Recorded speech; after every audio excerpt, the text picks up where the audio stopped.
Assalamualaikum. Saya Nudamia Farisha binti Muhammad Nizam, wartawan TV PSS anda hari ini. Ibadah adalah salah satu rukun Islam yang wajib dilakukan oleh setiap Muslim. Bersama saya, Cikgu Subihi. Cikgu boleh ceritakan pengalaman cikgu menunaikan haji pada usia muda. Terima kasih Damia. Assalamualaikum warahmatullahi wabarakatuh dan salam sejahtera.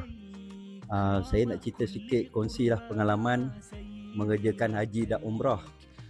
Pertama sekali saya mengerjakan umrah pada tahun 1998. Ketika tu baru berumur 16 tahun. Masih lagi bersekolah di tingkatan 4. Okay. Saya pergi waktu tu bersama dengan arwah tok saya dan mak saya. Kami 3 orang lah. Berkesempatan pergi umrah dalam cuti sekolah bulan Disember. Jadi pengalaman umrah ni, kita di sana lebih kurang dalam 14 hari, seminggu di Madinah, seminggu di Mekah. 14 hari tu lebih kurang termasuk perjalanan penerbangan daripada Pulau Pinang ke KLIA ke Jeddah dan seterusnya menuju ke Madinah dulu. Seminggu di Madinah baru bergerak balik ke Mekah dalam perjalanan kurang lebih 436 kilo kalau tak silap, menaiki bas dalam tempoh 6 jam ke 7 jam. Okey, 14 hari selesai menunaikan umrah, barulah saya pulang ke tanah air mendaftar untuk haji, panggilan haji lah. Jadi Alhamdulillah pada tahun 2007 saya diterima untuk menjadi sebahagian daripada jemaah haji dan umrah.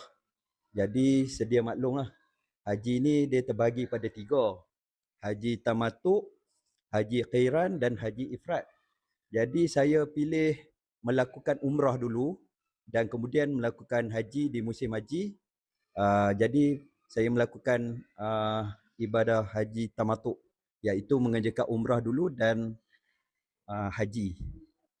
Jadi perbezaan dia antara umrah dengan haji ni, dia punya rukun dia lebih kurang sama. Cuma umrah kita boleh pergi bila-bila masa. Sedar haji pula dia kena pergi mengikut musim haji, iaitu kemuncak dia bermula 8 Zulhijjah sehingga 13 Zulhijjah. Musim haji lah kemuncak dia. Itu saja perbezaan dia. Maknanya ibadah haji ni dia ada tambahan. Kalau kata umrah, kita kena berniat ihram. Seterusnya melakukan tawaf dan sa'i serta tahallul. Tapi ibadah haji ni dia ada penambahan. Maknanya kita akan bermalam di Padang Arafah 9 Zulhijjah, bergerak ke Muzdalifah di antara 9 Zulhijjah ke 10 Zulhijjah tu. Perjalanan akan singgah ke Muzdalifah untuk mengambil batu lah untuk lontaran jamrah. 10 Zulhijjah kita akan sambut raya haji di Malaysia. Tapi di sana ibadah melontar jamrah. Kita akan berada sampai melontar jamrah tu hari ke-13 Zulhijjah. Okay. Baik, pengalaman umrah dan haji ya. Waktu saya pergi tahun 98, saya berkesempatan masuk ke Telaga Zamzam di bawah tanah. Waktu 2007 musim haji, Telaga Zamzam tu dia dah tutup. Saya boleh bagi anggaran lokasi lah di mana terletaknya Telaga Zamzam tu. Dia berada bertentangan dengan Multazam. Maknanya Multazam kalau kita nak kenal pasti, di sebelah kanan dia adalah pintu masuk ke Kaabah dan sebelah kiri Hajar Aswad. Antara pintu Kaabah dengan Hajar Aswad kita panggil Multazam. Selalu orang kata Multazam ni tempat yang afdal berdoa lah, insya-Allah makbul.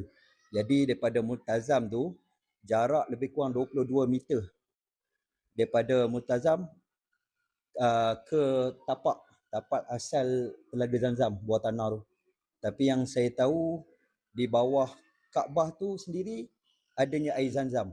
Jadi bila kita musim panas sekalipun, kita berjalan tawaf di keliling Kaabah, kita pijak batu mama tu tak berapa panas lah. Sebab di dalam tanah dia ada air. Sebab kita tahu kawasan Masjidil Haram ni dia sebuah lembah ataupun dikelilingi oleh bukit dan dia adalah kawasan dataran yang rendah. Jadi kalau kita pergi sekarang, kawasan Kaabah tu mereka dah tambak menjadi tinggi, jadi kita tak perasan lah. Kawasan itu adalah kawasan yang rendah, tanah rendah. Senang berlaku banjir bila berlaku hujan lebat. Jadi perbezaan lagi, waktu umrah, saya dapat lihat permulaan untuk tawaf mengelilingi Kaabah. Dia ada permulaan untuk mula tawaf tu. Tawaf 7 pusingan. Mereka tanda dengan satu garisan hitam. Bersebelahan dengan Hajar Aswad, dia ada satu garis hitam. Untuk permulaan jemaah untuk melakukan tawaf. Bila pergi 2007, garisan hitam tu dah dipadamkan, dia ganti dengan lampu hijau. Maknanya jemaah sebelum melakukan tawaf, dia kena pastikan tengok lampu hijau di sebelah kanan dan tawaf secara lawan jam. Kena ikut lawan jam, maknanya bahu kiri di sisi Kaabah. Baik, untuk pengetahuan, waktu umrah, alhamdulillah, saya pergi Madinah seminggu, saya dapat ziarah Masjid Quba, masjid yang pertama Nabi dirikan ketika hijrah, Masjid Qiblatain, masjid dua kiblat. Satu kiblat mengarah ke Kaabah, satu mengarah ke Masjid Al-Aqsa. Jadi kalau pergi sana jangan tersilap kiblat lah, sebab ada dua arah bertentangan kiblat. Tapi ditanda dekat masjid tu ada tanda arah mana untuk kiblat yang sekarang lah. Ini atas, kalau ikut sejarah, doa Nabi Muhammad sallallahu alaihi wasallam, dia minta doa agar umat Islam, umat dia ni ada arah kiblat yang baru lah. Maknanya digantikan daripada Al-Aqsa menuju ke Kaabah. Baik, yang seterusnya, saya waktu umrah berpeluang tengok cuci kelambu Kaabah. Waktu tu ada depa cuci kelambu Kaabah. Jadi waktu tu saya nampak lah depan mata ni, ketika cuci tu ada air daki lah. Bila kita basuh baju tu, kadang-kadang kita cuci ada keluar kotoran daki tu kan. Tapi masalah dia ada di kalangan jemaah yang begitu taksub. Dia ambil air daki tu, dia tadah, dia sapu muka. Ada jemaah pula yang saya tengok air daki terang-terang warna coklat tu minum. Saya pernah tegur, saya tak pasti lah jemaah daripada India ataupun Pakistan yang buat perkara macam tu kan. Terlalu taksub, ada yang ambil benang Kaabah bawa balik. Sebenarnya tak boleh tu. Ayat tu dah terang-terang kotor, saya pernah tegur. Walaupun mereka tak faham kan bahasa kita, secara spontan lah tegur. Itulah perkara yang saya rasa tak patut dilakukan lah. Banyak benda kurafat sebenarnya. Salah satu punca telaga Zamzam tu tutup sebab ada jemaah dia ambil untuk mandi di kawasan bawah tanah. Sebab tu kerajaan Saudi dia ambil kesempatan tu, dia tutup untuk hindar perkara yang tak baik. Satu lagi, Bukit Safa, permulaan sa'i. Kalau dulu waktu umrah dan haji belum dipagar, jadi saya berkesempatan untuk panjat bukit tu. Bukit tu tak tinggi mana lah sebab kita dah tambah kan. Kerajaan Arab Saudi dah tambah bagi tinggi. Jadi nak tengok keadaan tinggi sebenar tu dah tak berapa nampak. Jadi saya kesempatan lah untuk panjat di atas Bukit Safa tu untuk mengenang kembali lah peristiwa di mana Siti Hajar berlari untuk mencari air untuk Nabi Ismail. Mengingatkan balik kepayahan dia, macam mana berusaha mencari air dalam keadaan berbukit waktu tu, dalam keadaan panas terik. Jadi saya ambil sejarah, saya duduk tempat tu. Kalau kita pergi sekarang, Bukit Safa tu dia dah tutup dengan pagar kaca. Jadi jemaah tak boleh panjat dah. Itu pun salah satu tindakan daripada kerajaan Arab Saudi untuk mengekang amalan-amalan kurafat yang lain lah. Selalunya jemaah Malaysia ni antara jemaah yang paling disiplin. Jadi di sana saya untuk haji pula, saya pergi dengan ibu saya lah, berdua. Kalau umrah tadi 3 orang. Umrah tadi 3 orang. Waktu tu kos penerbangan dan hotel lebih kurang dalam 3,500 lah. Lebih kurang lah, kalau sekarang tak dapat. Untuk haji kos waktu saya pergi 2007 tu 8,900. Untuk pengetahuan, waktu haji ni saya berkesempatan saya dapat pergi haji bersama dengan penolong kanan HAM, Sekolah Kebangsaan Juru sendiri, iaitu Puan Rahmah. Bersama suami dia serta anak bongsu dia, Ashraf. Kalau tak silap, kami berpeluang, waktu tu saya tak tahulah kami nak pergi haji sekali. Bila tiba kursus perdana, baru saya tahu. Tahun yang sama saya pergi haji dengan Puan Rahmah bersama suami dia. Jadi kami di hotel di Mekah, kami tinggal satu hotel, bilik berlainan. Hotel tu nama dia Abrash Al-Janariah. Maknanya saya tinggal di hotel Mekah tu, nak pergi ke Masjidil Haram tu jarak lebih kurang dalam 650 meter. Hampir-hampir separuh kilometer untuk satu perjalanan. Hotel Abrash Janariah kalau tak silap. Daripada hotel tu saya akan melintasi dua jalan besar dan akan lalu di tepi Masjid Kucing. Waktu tu ada lagi Masjid Kucing. Zaman umrah masa haji masih ada Masjid Kucing. Kalau sekarang kita pergi masjid tu dah tak ada dah. Diroboh. Dan hotel yang berdekatan tu banyak diroboh untuk projek pembesaran Masjidil Haram. Dia nak pembesarkan, nak tambah lagi beberapa tingkat lagi. Jadi ada di situ perkampungan Melayu.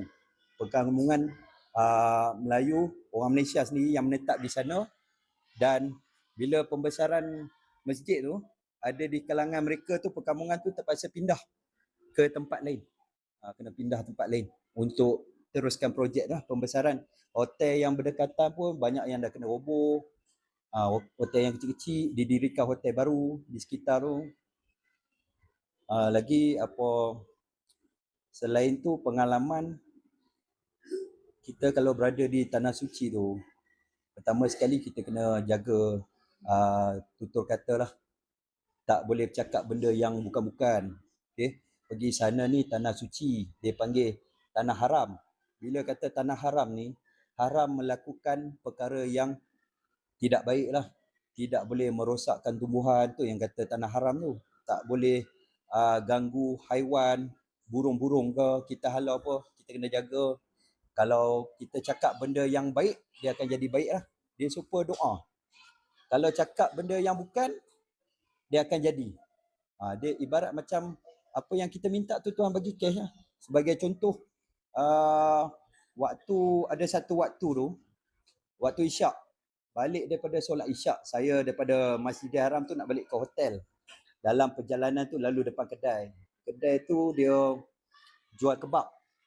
Tengok nak beli kebab, dalam hati baru rasa, teringin lah, aku nak makan kebab ni. Tapi bila tengok, beratur panjang. Jadi dalam tak sampai 1 minit, baru niat dalam hati terdetik teringin nak makan. Lepas tak sampai 1 minit, ada hamba Allah ni, daripada bangsa Arab tu, dia sedekah kat cikgu kebab. Jadi cikgu dapat kebab tu rasa macam tak percaya. Betulkah aku lihat ni? Adakah ni satu keajaiban? Tak ada yang mustahil lah. Sebab kita niat benda yang baik. Benda yang lain-lain tu di Padang Arafah. Pada Arafah, bila kita perjalanan ke Muncak musim haji tu, cikgu mula daripada ni 8 Zulhijjah. 8 Zulhijjah tu bertolak daripada hotel bergerak ke Arafah. Waktu kita nak 8 Zulhijjah, pergerakan kita tu, kita kena mandi sunat, kita kena niat ihram dah. Jadi pakaian ihram bagi lelaki, pakaian yang tidak berjahit. Maksud dia pakaian yang tidak bercantum lah. Kain ihram. Bila dalam kain ihram tu, tiba di Padang Arafah, cikgu terlupa nak bawa kain sarung, kain pelikat sebagai gantilah. Sementara takut kotor kan, takut kotor baju ihram, pakai ihram tu, kita ada salinan, terlupa nak bawa. Rezeki cikgu waktu tu ada satu hamba Allah juga, sebab kita niat baik kan, dia bantu. Kalau tak silap juga orang Perlis, dia bagi cikgu satu set kain pelikat yang tidak berjahit. Maknanya kain pelikat yang tidak bersambung sebagai persalinan lah di Arafah tu. Persalinan untuk ganti kain ihram, takut kotor. Sebab kita berada di Arafah ni lebih kurang 1 hari lah. Okay? Daripada pada Arafah, dekat sana duduk dalam satu kemah, di mana waktu tu pengisian dia solat macam biasa, kita solat sunat, dan ada tambahan khutbah seperti khutbah Jumaat. di sana ada khutbah untuk hari Arafah. Hari Arafah ni berkumpul ramai-ramai ibarat macam simbolik kita berada di Padang Mahsyar. Berkumpul beramai. Itulah simbolik dia pada Arafah. 9 Zulhijjah, lepas tu bergerak ke Muzdalifah. Antara 9-10 kutip batu. Lepas tu hari raya haji 10 Zulhijjah. Di mana kalau kat sini kita solat sunat hari raya haji. Kita buat ibadah korban. Dekat sana ada ibadah korban. Beza dia, kita waktu 10 hari bulan tu, hari raya haji, semua jemaah haji pergi melontar jamrah. Satu jamrah. Jamrah ada 3. Ula, Wusta dengan Aqabah. Jadi 10 Zulhijjah tu, semua jemaah akan melontar satu saja. Iaitu jamrah Aqabah, jamrah yang besar. Sebanyak 7 biji batu lah. Kalau kita Muzdalifah tu, kita kena kutip hari pertama 10 Zulhijjah 7 batu. Hari ke-11 kena 3 tempat. Ula, Wusta dengan Aqabah. Maknanya 7 batu, 7 batu, 7 batu. 21 batu untuk hari ke-11. Hari ke-12 pun sama, 3 jamrah, 21 batu. Hari sampai hari ke-13 lah. Maknanya 11, 12, 13 kita kena kutip batu tu bagi cukup lah. Kalau boleh lebih lah. 21 darat 3 lah. Campur dengan hari 10 Zulhijjah 7 tu, jumlah dia lebih kurang dalam 70 buah batu lah. Batu kecil aja. Bukan batu besar, batu kecil. Simbolik pengumuman Nabi Ibrahim ke atas Nabi Ismail lah. Dia ada sejarah dia kenapa kita kena melontar. Waktu tu Nabi Ibrahim diperintahkan untuk sembelih anak dia, Nabi Ismail. Dalam perjalanan ibadah tu diganggu oleh jin lah. Jin ganggu jin kan. Di tempat jamrah tu dulu adalah tempat di mana dalam perjalanan Nabi Ibrahim tu diganggu oleh jin. Okay? Jadi kita ambil simbolik lontaran jamrah tu ibarat macam Nabi Ibrahim ketika tu melontar batu kepada jin. Maknanya dia halau lah. Halau jin supaya tidak mengganggu perjalanan ibadah dia. Saya nak kongsi sikit berkaitan dengan bentuk Kaabah yang sebenar. Bentuk Kaabah ni sebenarnya bukan yang seperti kita lihat sekarang, bentuk cube ataupun kita panggil segi empat sama sisi. Sebenarnya bentuk asal dia bentuk yang ada sekarang dan ditambah dengan bentuk huruf C. Kalau kita tengok huruf C sekarang ni adalah kita panggil tempat tu Hijr Ismail. Kalau kita melakukan ibadah tawaf, jemaah tidak dibenarkan masuk dalam kawasan Hijr Ismail tu. Kawasan yang C tu, di situ ada makam Ibrahim. Jadi dia kena di luar kawasan C. Maknanya tak boleh lintas kawasan dalam. Dia kena pusing luar lah. Itu bentuk sebenar. Dia macam bentuk kapal lah. Okay. Setiap penjuru tu dia ada nama dia. Rukun Hajar Aswad berada di tenggara. Di Rukun Iraki berada di timur laut. Di sebelah Iraki, belah kiri dia adalah kita panggil Syami. Kalau tak silap, bahagian barat laut. Dan di sebelah Hajar Aswad, Rukun Yamani, menghadap negara Yaman, iaitu di bahagian barat daya. Di makam Ibrahim tu pada mulanya, saya ingat itu adalah makam. Yang kita faham makam ni kubur lah. Tapi sebenarnya makam tu bukan kubur. Di situ adalah tapak kaki Nabi Ibrahim. Kesan tapak kaki Ibrahim semasa pembinaan Kaabah. Kaabah ni sebenarnya dibina oleh Nabi Adam. Masa Nabi Adam jatuh daripada syurga kan ke bumi, dia jatuh bersama beberapa batu syurga tu. Batu tu diletak balik di Hajar Aswad. Kalau kita tengok di Hajar Aswad tu ada lebih kurang 8 butir batu lah yang dicantum. Asalnya warna dia berkilat daripada warna putih keputihan, bercahaya daripada timur ke barat, boleh nampak cahaya. Tapi kalau sekarang warna dia gelap lah. Kesan daripada dosa umat manusia yang cium batu tu. Jadi cahaya dia makin lama makin hilang. Okay. Yang seterusnya saya nak kongsi pintu. Di Kaabah ni, Masjidil Haram, dia punya masjid lebih kurang bentuk bulatan. Setiap tu dia ada pintu dia. Bila saya daripada hotel ke Masjidil Haram, saya akan masuk 2 pintu. Pintu bernombor 42 dan 44.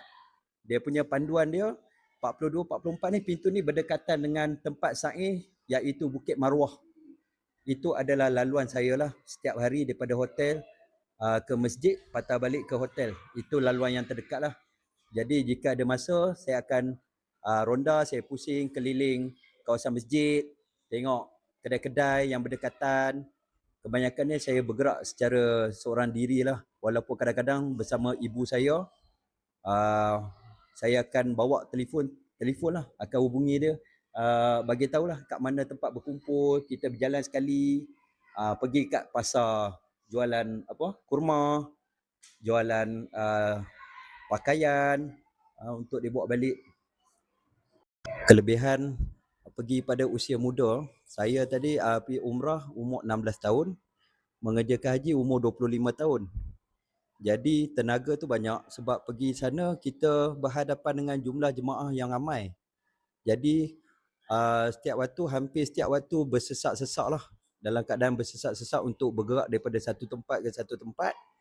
Jadi dengan jarak perjalanan yang agak jauh, hotel ke masjid dalam 600 meter, sa'i 450 meter jarak. Patah balik dalam 7 kali 3.5 kilo jarak. Jadi memerlukan tenaga yang banyak untuk melakukan ibadah. Bila kita pergi sana, kita dapat lakukan ibadah dengan tenang, khusyuk. Jadi cuaca di sana agak panas, 45 darjah Celsius kurang lebih. Badan kita mempunyai daya tahan yang kuat di usia muda.